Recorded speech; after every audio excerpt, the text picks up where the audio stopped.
পোলাও তো আপনারা অনেক রকমভাবে খেয়েছেন, তবে এবার আপনারা সিমুই পোলাও খান।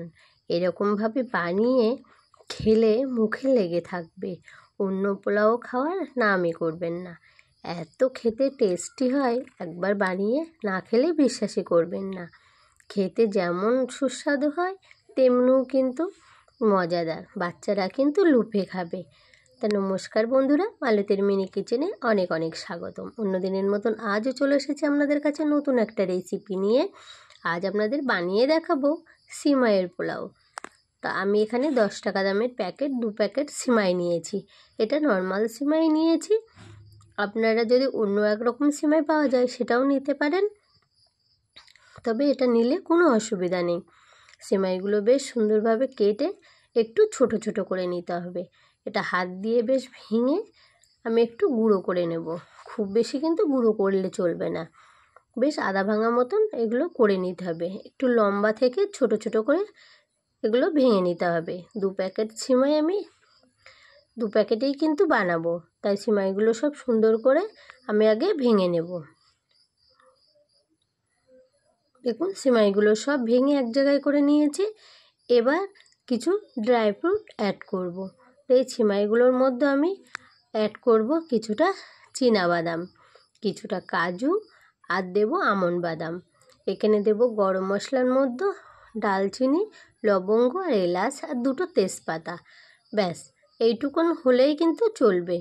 একটা ফ্রাই প্যান বসিয়ে দিলাম, তাতে দিয়ে দিলাম 1 চামচ মতন ঘি। ঘির মধ্যে ঘিটা গরম হলে দিয়ে দেবো চীনাবাদামগুলো। যেহেতু কাঁচা সেহেতু কিন্তু একটু ভেজে নিতে হবে। বেশ লাল করে এটাকে আমি ভেজে নিলাম।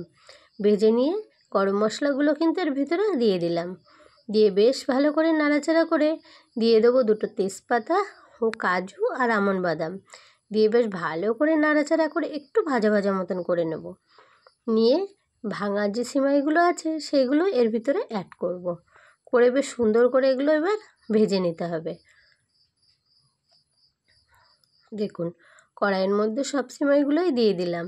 দিয়ে এবার বেশ ভালো করে এগুলো আমি ভেজে নেব। আর এগুলো যাতে একটু পুড়ে না যায় সেই দিকে কিন্তু লক্ষ্য রাখতে হবে। আর আঁচটা কিন্তু একটু অল্প আছে এটাকে ভাজতে হবে, পুড়ে গেলে কিন্তু বেশ ভালো লাগবে না এগুলো খেতে। বেশ লাল লাল করে এগুলো একটু ভেজে নিতে হবে। আর আপনারা এর ভিতরে একটু গুঁড়ো চিনি অ্যাড করবেন। গুঁড়ো চিনি দিলে কিন্তু দানা ভাবটা থাকে না, যেহেতু দুধের পরিমাণটা খুব অল্প পড়বে সেহেতু কিন্তু আপনারা দানা চিনিটা ব্যবহার করবেন না। চিনিটাকে একটু গুঁড়ো করে নিলে সবথেকে ভালো হয়।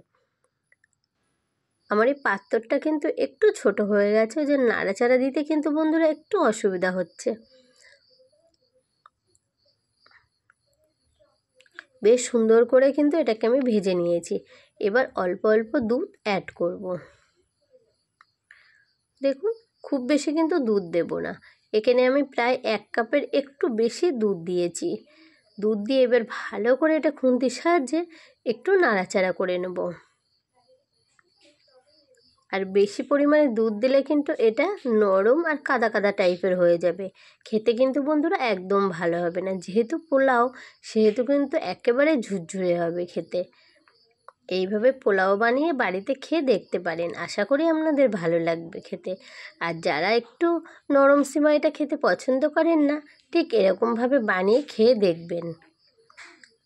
দেখুন বেশ ভালো করে মিশিয়ে নিয়েছি। এবার 2 মিনিটের জন্য একটু ঢাকনা দিয়ে আমি ঢেকে রেখে দেব।